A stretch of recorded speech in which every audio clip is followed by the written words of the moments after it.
Good afternoon, everyone. Welcome to another episode of Spilling Tea. I'm your host, Tiffany Daniels. We'll get to the JRC here in a moment, but first, the disclaimers and the trigger warnings. Alright, folks, if you're unfamiliar with the Stop the Shocks campaign, the campaign against the troubled teen industry, pertinent links are going to be right there in the description box. Sorry, something in my teeth, folks. Please, in particular, take note of the article written by Neuroclastic, a small non-for-profit started by Autistics for Autistics. In it, they interviewed and surveyed over 800 ABA professionals in regards to the Judge Rotenberg Educational Center's so-called behavior modification program. And I'm just so sorry, but the JRC got rather butthurt about that, in particular because this took away their ability to use one of their favorite tools, which is the appeal to authority. So they threatened Neuroclastic with a defamation lawsuit. They didn't get it removed from the website. Neuroclastic refused, so folks, please read the article, share on all your social media. Also included in there is Neuroclastic's GoFundMe, in case the JRC ever does see through with their threat, because unlike them, we do not have steady access to unlimited streams of money. I'm on autistic fog brain, folks. I apologize in advance. Trigger warnings. When we discuss places like the Judge Rotenberg Educational Center or Agape Boarding School for Boys, you're going to hear vivid descriptions of and catch clips or surveillance footage of people with mental health issues and disabled people being tortured and abused. If you do got young children present, please make sure to utilize the headphones. Also, this channel is marked not for kids for a reason. We do use profanity and speak on dark subjects. If your child's 16 and younger and they are watching this, very much parental supervision is very much advised. Alright, folks, we're going to try to make this relatively sweet today because in a day of autistic fog brain, it's usually best to try to limit how much I am using any form of machinery and spend the good majority of the day on the couch with the cat, watching Marx Brothers movies until I pass out. So, let's go ahead and get into it. So, this little paragraph is where we left off yesterday. And let's see here. Given this history, the FDA must make an effort to acknowledge and accommodate these reliance interests. We demand that you go back to your previous decision that you made before the facts became known by the means of the 2012 trial for what you all did to Andre McCollums back in 2002 became widely known, because with that new knowledge, you shouldn't have been able to completely turn around and say no and change things.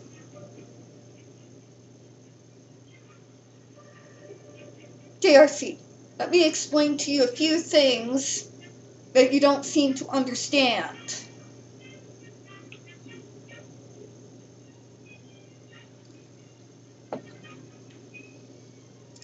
You spent years using every single shady tactic at your disposal to keep the video surveillance tape of what you all did to Andre McCollums in 2002 out of the courts and out of the media. In 2012, a judge with some actual balls finally ruled against you. So that tape was allowed to be shown to the jury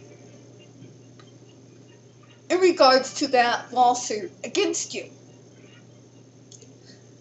As a consequence of it being made known, what you actually use those devices for, displayed in a way that cannot be written off by you. As a federal department, the FDA saw that tape. They saw what you were actually doing, as opposed to the bullshit lies you all constantly sell. They saw the fact from that pool video surveillance video that Andre McCollins threatened no one, nor was he trying to engage in anything that can even be remotely construed as self-injurious behavior. The FDA saw what the rest of us saw. He was asked to remove the coat. Andre said no. He was shocked with enough electricity to literally drop him out of his chair with such intense pain that he got underneath his desk to try and get away from your direct care staff and teachers' aides. Before you dragged them off, then strapped him down to a 4-point board, face down with a noise-canceling helmet, and spent the next 7 hours shocking him over and over again while he's screaming and begging for his life 31 times. Now, when a federal department sees something like that, I think that would make them to think over again you having the ability to put that device on vulnerable kids and use that device with no provocation of any kind forever and ever and ever. The FDA finally saw what you all really are and acted accordingly. So what that means is the FDA doesn't owe you shit. They do not owe you an explanation. They don't owe you an apology. They owe you absolutely nothing. You hid what you actually do to those kids behind closed doors with that device. That peek behind closed doors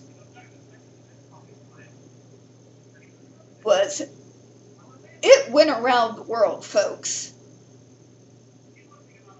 We're talking 2012, where things were a lot less likely to go viral. Alright? Like any reasonable federal department, the FDA was presented with new information. That new information provided by that video surveillance tape lets them know that, as a matter of fact, by what they were seeing from that video with their own eyeballs, and what they learned afterwards was the state of Andre McCollins after that incident when he was inside the ER, covered in 2nd and 3rd degree burns and in a catatonic coma that lasted 2 months. They decided that they needed to reverse course with you, and through the power and authority given to them by their position, essentially really look into that device.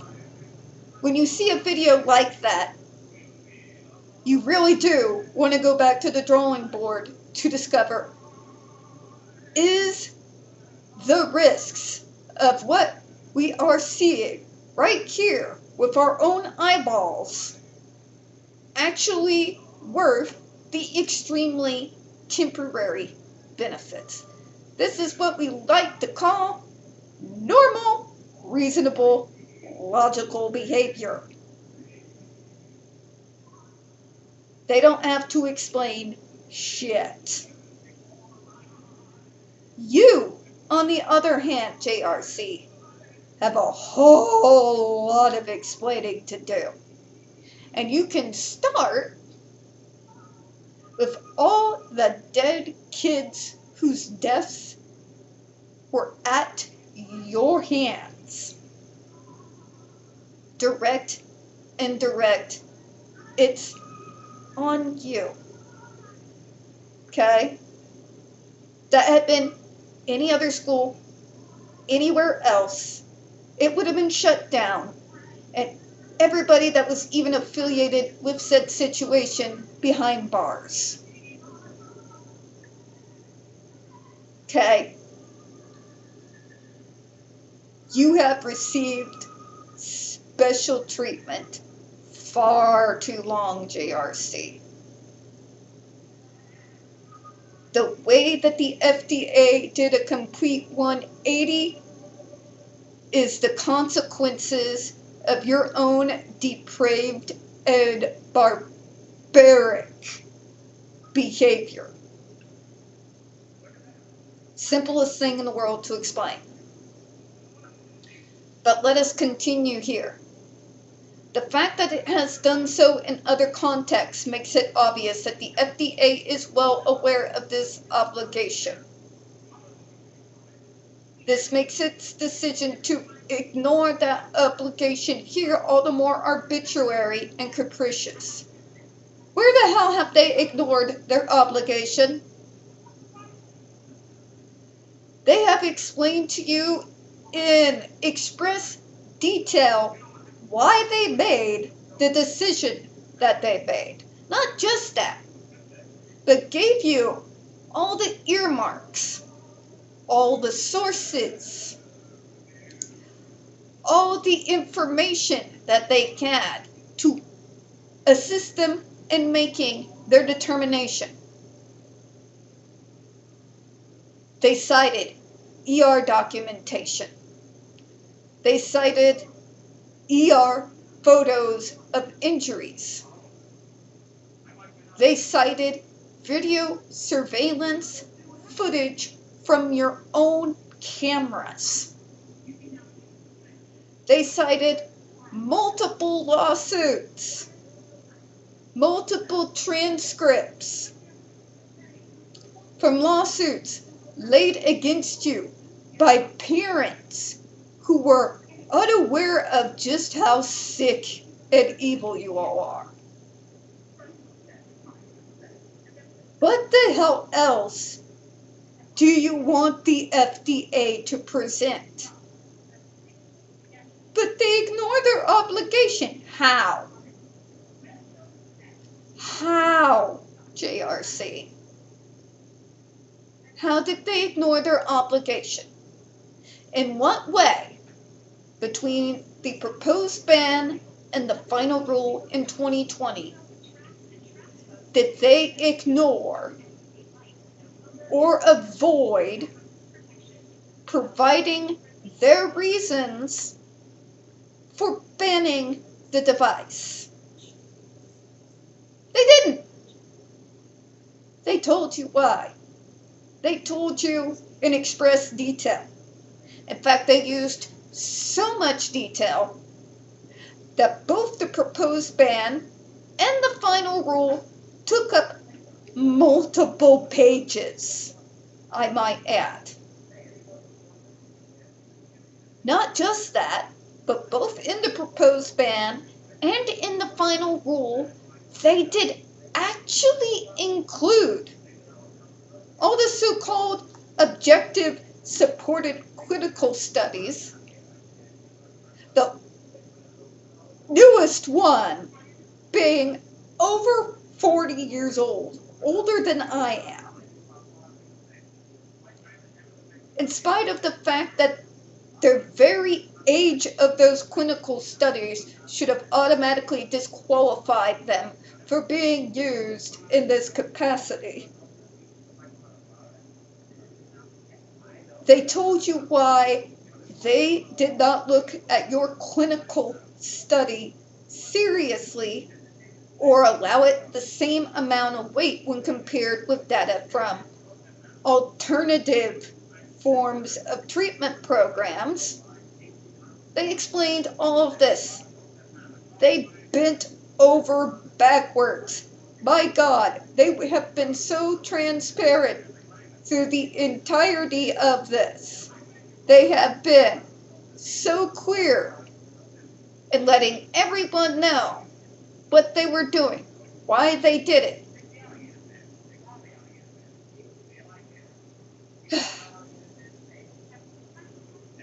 Again, I ask, what else do they have to produce for you?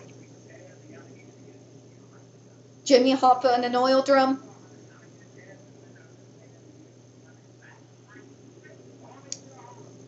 I mean, you're ridiculous. You're absolutely ridiculous. This 55-page comment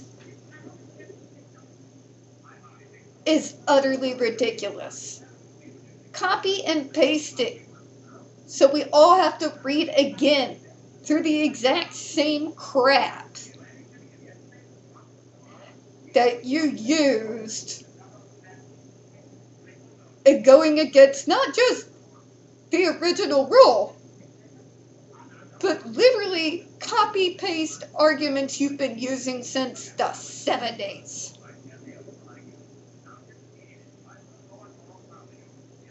They showed all of it. They included parent testimonies. It is not the FDA's fault that you get shoddy, see-through evidence, JRC. It is not the FDA's fault that you have no ability to prove your case. That's your problem, not theirs. Okay? They did not ignore anything, even things that I would have, that people who worked with me up at DMH through the Missouri Department of Mental Health would have ignored because of the reasons I stated. Laughably out of date clinical studies in regards to things that weren't even GED related in the first place. They did so that they could be shown as forthright, as giving both sides equal hearing. The difference here is the side that opposes you, JRC, are infinitely more organized, have more evidence, have more facts, photos, video surveillance, you name it. All the claims made on our side is backed up by a landslide of evidence. Your side, JRC, cannot sit there and say that anything you provided for this panel comes anywhere near all the evidence that has come from our side. Okay? At least you can't have, hell, even my autistic ass look at you as though you're someone who's actually sane and should be ever taken seriously. And on that, folks, we're going to go ahead and close out for this video here. We don't get very many views on this channel. And the few we do tend to get removed from time to time. So if you could, please don't forget to hit the like button, hit subscribe, and please don't forget to hit the comments. I do appreciate your time. And as always, folks, we here at Spilling Tea hope you have a good one. And I'll be seeing you all here again in just a few minutes. Bye-bye, everyone.